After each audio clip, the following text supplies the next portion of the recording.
So what is an NIW anyway? Do you know the difference between an NIW, a physician NIW, and a J1 waiver? So this video will be focused on answering the question, what is an NIW, a physician NIW, and J1 waiver?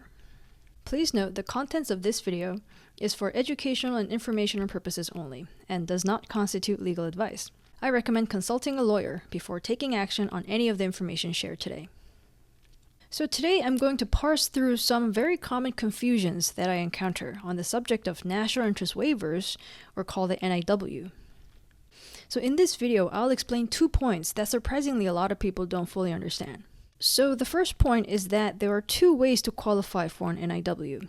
One, based on national interest defined under the matter of Danassar factors, and one based on a physician, a doctor, promising to work 5 years in a government-designated health professional shortage area or a Veterans Affairs facility. The second point is that the NIW does not waive the J1 visa 2-year home residency requirement. At the end of the video, I will compare the 2 NIW options and provide my opinion on which may work better depending on the circumstances. There are many types of waivers that exist in U.S. immigration law. So when we talk about waivers, it is very important to know precisely what is being waived.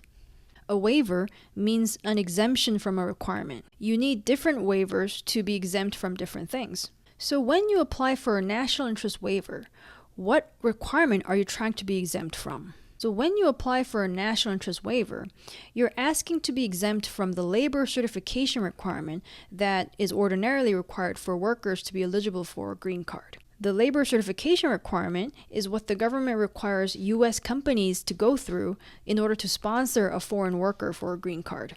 Basically, the U.S. company needs to go through many months of a recruitment process to actually test the U.S. labor market and show that there is no willing and able U.S. worker that will take that position. This is called the PERM process. Because the process has many steps to it and there is no premium processing, this process can take multiple years. However, if you apply and are approved for a national interest waiver, you can go straight to applying for a green card without going through this process. The national interest waiver is only available for the EB2 category, for people who either have an advanced degree, defined as a master's or higher, or have exceptional ability. Now, there are 2 different types of national interest waivers, and they are based on different parts of the law. The first one I will call the general NIW under INA section 203B2B1, and the second one is the physician NIW based on 5 years of service in a health professional shortage area or veterans care facility under INA section 203B2B2. So let's learn a little bit more about the general NIW. The first type of NIW is what I call the general NIW for applicants in all fields and professions that allows an individual to self-petition for a green card on their own without a U.S. job offer, if they can meet the 3-prong matter of Danassar test for national interest. This category is popular among advanced degree professionals in any field who typically engage in and publish research. Keep in mind, doctors can also apply under this category if part of their work involves conducting and publishing medical research. To be approved for the NIW under this general provision, INA section 203B2B1, you will focus on proving the 3-prong criteria under matter of Danassar. The first prong under matter of Danassar is that the applicant's proposed endeavor must have substantial merit and national importance. To meet this criteria, you will need to prove that your work not only benefits your immediate employer or your immediate clients or patients that you work with, but will have a broader impact towards advancing the field of medicine as a whole. So if you're a doctor and if you're proposing to only do clinical work in the United States, that may not be enough to meet the national importance criteria because arguably your work will only benefit the clients that you directly provide care to. By contrast, if you're a doctor and you actively conduct and publish research that is shared with other experts, and plan to continue doing so, you can argue that your work has a broader impact to the field of medicine by helping to improve medical treatments and practices for the field as a whole. The second prong of the matter of Danassar test is that the foreign national must prove that they are well positioned to advance their proposed endeavor. For this, the government will focus on the foreign national's education, experience, and record of success in related projects. So if you are a researcher, you would want to provide evidence that you have already conducted and published research in your field, and that your research has been cited by others or otherwise had an impact on your field. The third criteria is that, on balance, it must benefit the United States to exempt the applicant from the ordinary requirements of a labor certification. Usually, when you can show that your work in the field has an outsized impact to the field by improving best practices for the field as a whole, you can argue that this will outweigh the ordinary benefits of the labor certification process, which is designed to protect one job spot for one U.S. worker in the labor market. Since 2022 especially, this type of NIW has become very popular for self-petitioners, especially after premium processing was introduced. This means you can receive an answer on your petition within 45 business days. But this doesn't mean that you're going to get the green card right away.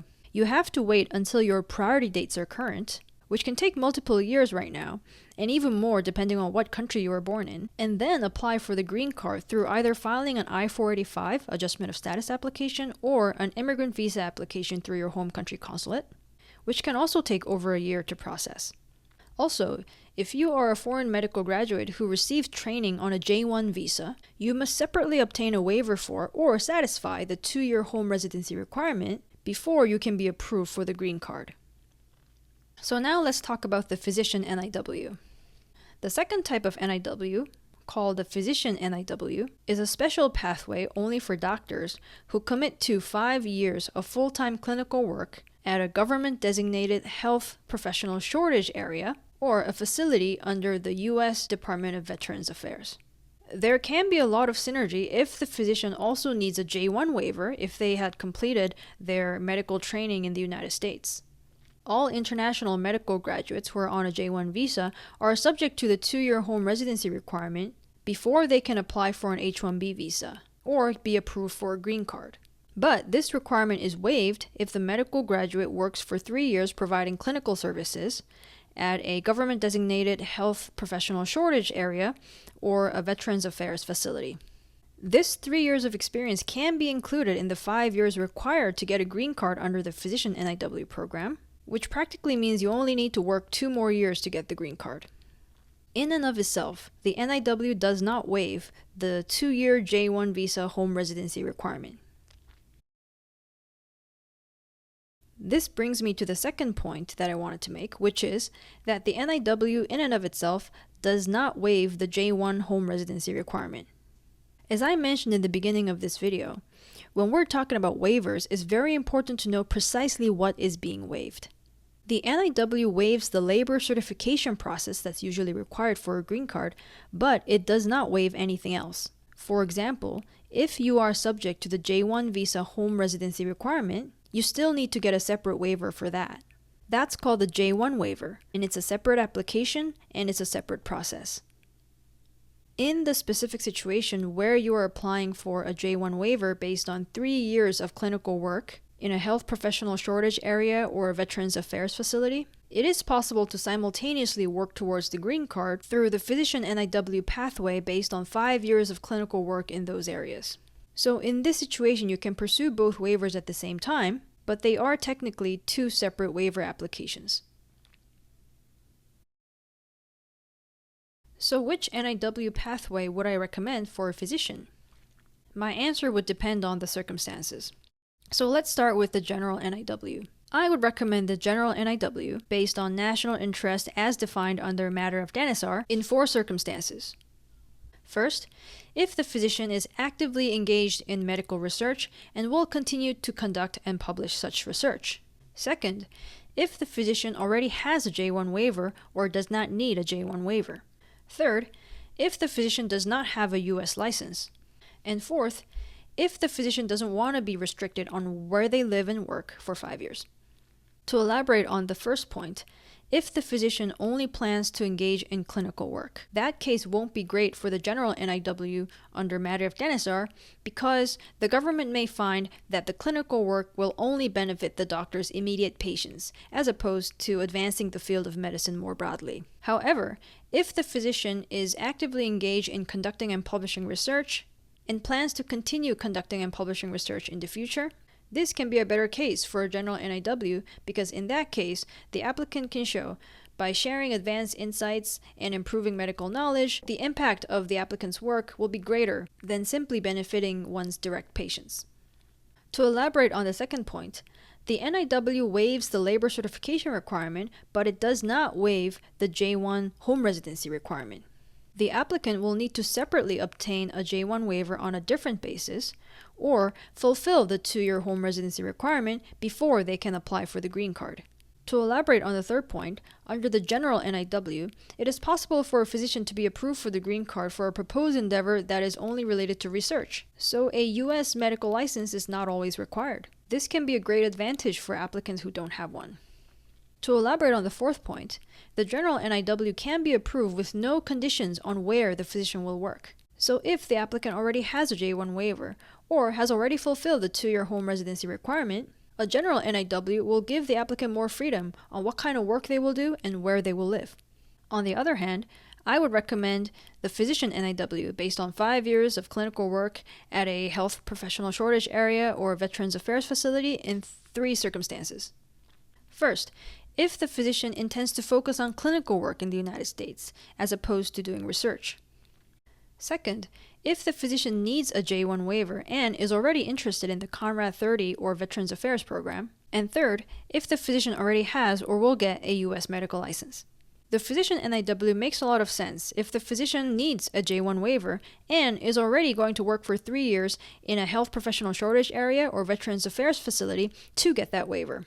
If they simultaneously pursue the physician NIW, they only need to work 2 more years to get the green card. In addition, physician NIW candidates don't need to prove that they are conducting research or that they will continue to publish research. As long as they provide 5 years of work in a health professional shortage area or Veterans Affairs facility, they don't need to separately prove that their work has national importance by impacting the field of medicine more broadly, which can be challenging for some candidates. I hope this information is helpful. If you have any questions that you'd like me to answer or to clarify, please feel free to leave a comment below and I will consider these in future videos I make. Don't forget to subscribe and share this information for anyone else who may find this information relevant.